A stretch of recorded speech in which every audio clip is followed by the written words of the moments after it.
اللہ کو اپنی قدرت کی ایک نشانی دکھانی تھی, اس نے دکھا دیا ہے. اس سے یہ لازم نہیں آتا کہ اب ان کی شخصیتوں کو اس کے بعد بھی مٹی نہیں کھائی, یہ لازم نہیں آتا, یاد رکھیے.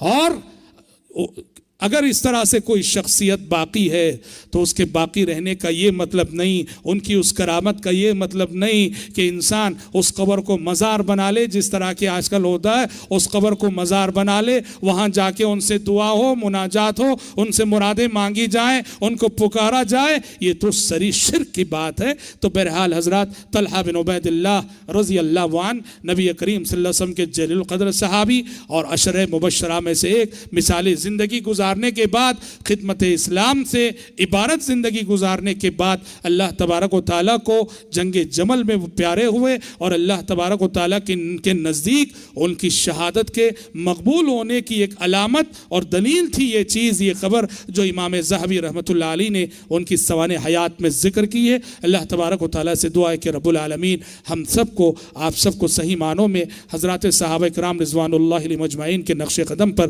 چلنے کی توفیق عطا فرمائے. آمین.